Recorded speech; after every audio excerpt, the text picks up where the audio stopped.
सेमानक भलिया BJP मिथ्याचार करे नहीं केबे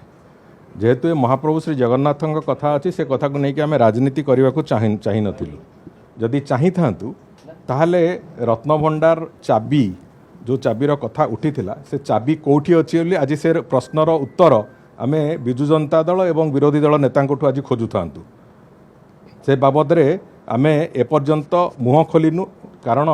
महाप्रभु श्री जगन्नाथ कथा अच्छी तेणुक ए कथा को लेकिन विशेष करके बाहर तार चर्चा आलोचना न हो से आम कहीना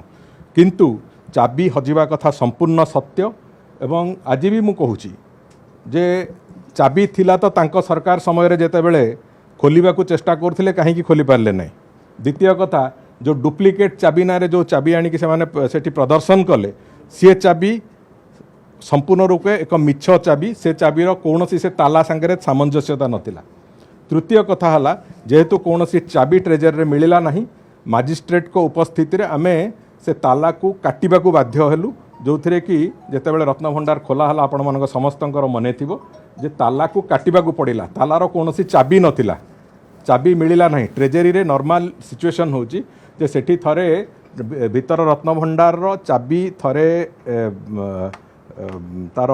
ताला पड़ा पर ताकू जौमुद दि जाए एवं ताकू मजिस्ट्रेट को उपस्थिति रे नहीं कि जिला ट्रेजरी रे ताकू दाखिल करा जाए से चाबी नथिला से चाबी किए नहीं थिला ताले जो कथा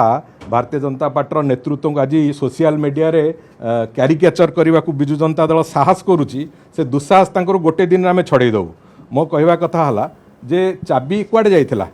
तम सरकार समय खोलिल नहीं कौन पे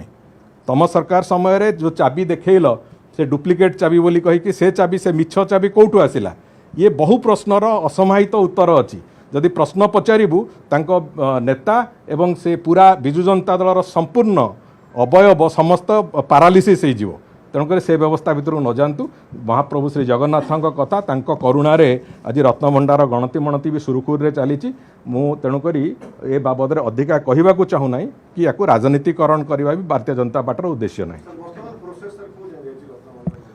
चली प्रक्रिया चली भीतर रत्नभंडार गणति मणति चली एवं जो 1978 रो जो तालिका संगे तार तालमेल जो परिवार अच्छी से कथा भी प्रक्रिया चली तेणुक आम आशा करुचु आम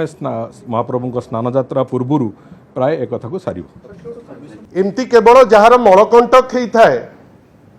तांको पार्टी यही टाइप रो धमक बाहरी पड़े बोध हुए आईन मंत्री मलकंटक होती कष्ट बहुत जोर से होची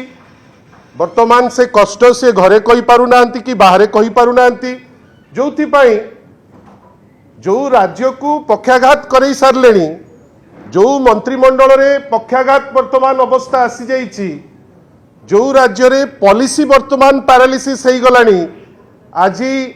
माननीय आईन मंत्री गोटे वास्तव सत कथा कहिया को पछई नांती जे चारिआडे तांकु गोटे पैरालिसिस लागुची जोथि पाई जेतबेले गोटे टिप्पणी उपरे गोटे ट्वीट उपरे हठात किनी रागी जाई से धमक दबा पछौना